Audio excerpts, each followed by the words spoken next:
Welcome to Mission Majjhima. Ajahn. Ajahn. So tell us about the Cūḻagosiṅga Sutta, Majjhima 31.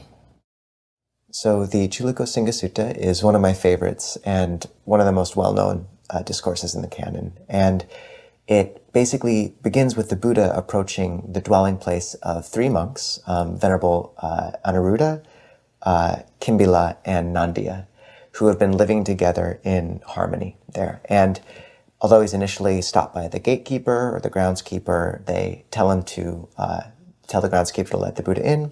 An interesting instance where we see that the Buddha didn't look that different than other mendicants, actually, since the groundskeeper wasn't able to tell it was the Buddha.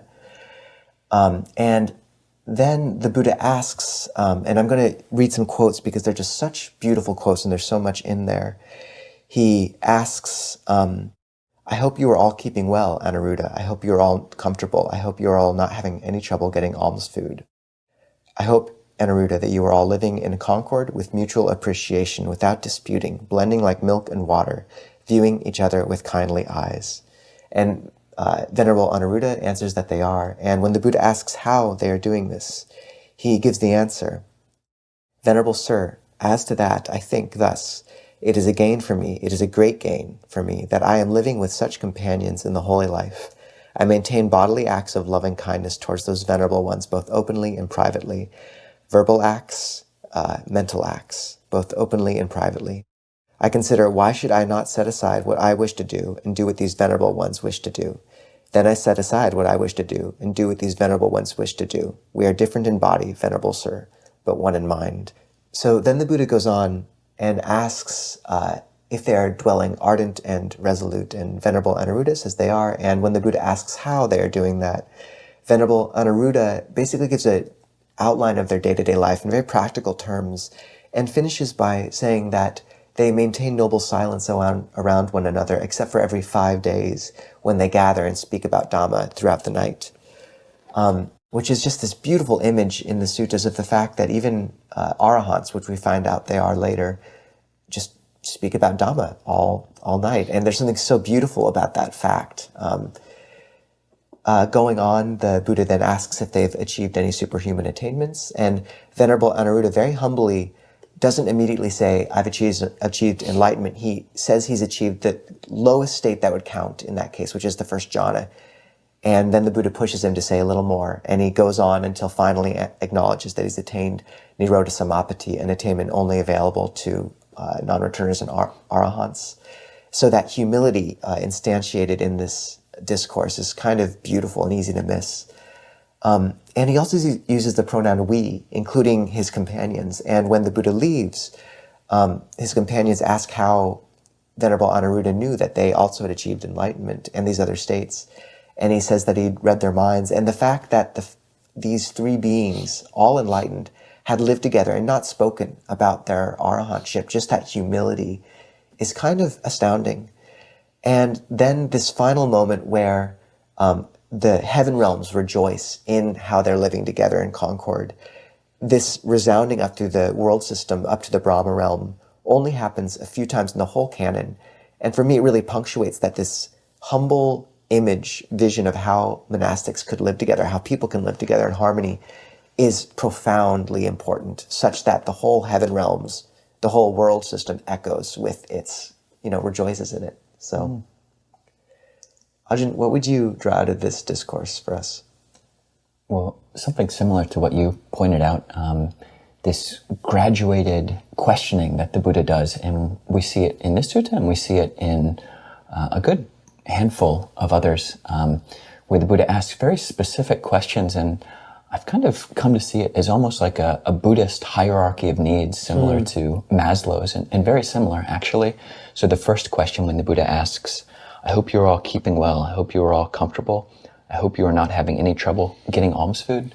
This is similar to Maslow's needs of belonging and his physiological needs and safety needs. So these most basic needs in the pyramid, in the hierarchy. And then once they say, yes, our basic needs are met, we're getting enough food, then the Buddha says, okay, that's good. I hope that you are living in concord with mutual appreciation, without disputing, blending like milk and water, viewing each other with kindly eyes. This is somewhat equivalent to Maslow's needs of belonging and love. Then when they say, yes, we are getting along well, then the Buddha says, okay, take it to the next level. Raise it up the pyramid. Good, good.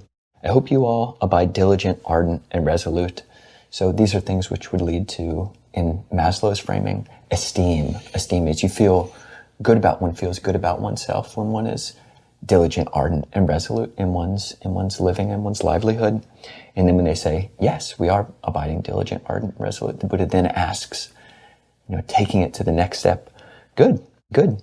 But while you abide thus diligent, ardent, resolute, have you attained any superhuman state, a distinction in knowledge and vision worthy of the noble ones, a comfortable abiding? This is, it actually goes beyond Maslow.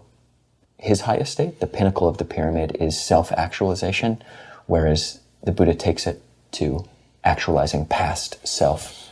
So full liberation that is even liberated from the self. So a neat kind of correlation with Western psychology. Well, that's really good. Yeah. And for yourself, Ajahn, anything else you'd like to draw out?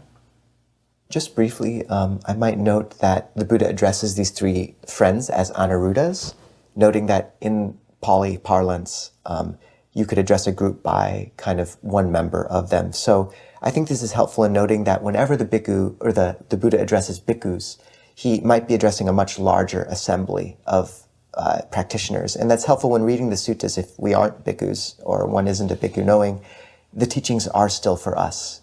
This was a convention of speech. And the final thing to note is at the very end when the Buddha says, it is for the well-being of many that these monastics are practicing in this way. And just the idea that there is great good done just by living in harmony quietly together with others, and the Buddha validating that it is a great gain for the people of this land. So there's so much in this. And then finally, that one phrase, why don't I put aside what I want to do and do what my venerable friends want to do? So, Ajahn, what about you? What else? Yeah, I mean, just after that statement, this recollection, almost self-priming of, why don't I put aside what I want to do and do what my fellows in the holy life want to do? The next line is, it seems we are different in body, but one in mind. Nana hiko no kaya ekancha manye chitanti. Nice. We're of one mind. And that's a fascinating reflection. I think it's a lot deeper than it might seem at first. We're different in body, but one in mind. And that's true on many levels. I mean, my entire experience of the world, certainly my entire experience of you, is completely within my own mind. Your experience of me is completely within your own mind, that there is this one mind. And the Buddha there is this insertion of manye, it seems to me. So the Buddha's really not wading into like rough ontological waters of, is this panpsychism thing? Are we all, is there only mind, or is it totally a solipsistic universe where everything only exists in my mind? Is it like a matrix? The Buddha isn't trying to go there. This isn't a philosophical statement. It's a truth statement. And it's a sociological, it's a helpful framework for just communal harmony. So that's one thing. Another thing is that this is just how so many of us live in monasteries, so similar to the time of the Buddha. Ajahn Jayasara's hermitage is framed in this way. Not all monks live in a monastery with, dozens and dozens of monastics. There are these setups where people are living in like a gated area. This happens. And then the protocols, the specifics of when they see the Buddha, they go and get his robes, they put out a seat, they get washing water ready, they wash his feet. And we do this in Thailand, and it's a beautiful thing. And it's almost unfortunate. It is unfortunate that we don't have, feet to wash. Feet to wash, yeah. It's a beautiful thing. I've washed many a foot in my day, and it's a humbling and a beautiful thing to wash the feet. I mean, the people whose feet I'm washing are not like forcing it upon me, but it's a humbling and beautiful act to do of service to do to someone. So Ajahn, what is the word of the week? The word of the week is samaga, and that comes from the compound of the root sang, which means to come together, and aga, which means apex or meeting place. And you'll hear it in Thai often as samagi, which means live in harmony. So, well, everybody, let's all live in harmony for the next week.